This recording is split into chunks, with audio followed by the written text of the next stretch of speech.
I posljedno samo sa sebi današnje ćemo raditi da li će Gokuov novi protivnik biti najjači protivnik u cijelom Dragon Ballu, serijalu.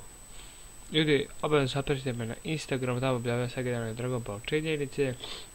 I također se ljudi pridružite mom Discord serveru za zabavu i imate isto link u opisu i tako ljudi možemo krenuti na ovu DB teoriju.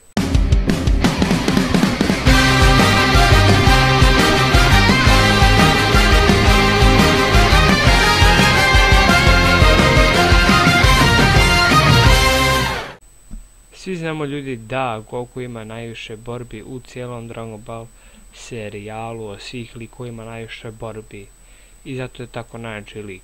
Znači prvo Dragon Ball se borio protiv Piccola juniora, pa se onda borio u Dragon Ball Z se borio protiv Radica, onda se borio protiv Nape, pa onda se borio protiv Vegete, pa se onda borio protiv Frieze Naname koji tad je bio prvi put Super Saiyanac, onda se borio protiv Android 19, pa se onda borio protiv Cella, pa se onda borio protiv Majin Vegete, pa se onda borio protiv Majin Bua, pa se onda borio protiv Kid Bua i čak se ljudi borio protiv Boga uništenja, to je Birusa, pa se onda borio ponovo protiv Frieza, ali on je bio, tad je bio, najjači su tad bili su u novim formama, to je Frieza bio u Golden formi, a Goku je bio u Super Saiyan Blue formi, onda se tu borio protiv Hita, tu se baš onako pomuči da ga pobedi.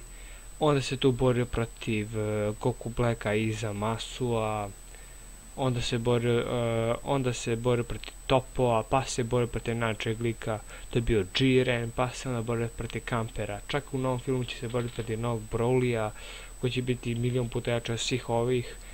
Ali ljudi, ovog lika koji sad vidite na ekranu je duplo jači od Kampera, Jirena i Hita, Frieze, Vegete i Zamasu, Goku Blacka, od svih likova je duplo zajedno jači od svih njih. Ja mislim da ovo nije Goku novi protivnik, nego će biti, da će doći još neki novi lik i da će taj lik biti novi protivnik, ali možda ako ne bude tako onda će biti sigurno najjači protivnik, možda ima neku formu, ne znam.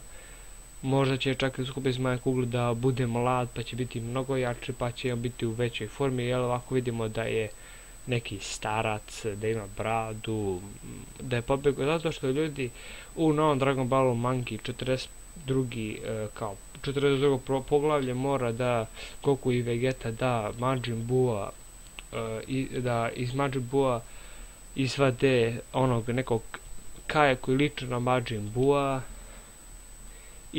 Ali tu ima neki lik koji ima neki pištolj u tom galaktičkom kao patroleru i tako dalje, ima kao neki pištolj, on je svestio Goku i Vegetu i to samo za nekoliko sekundi.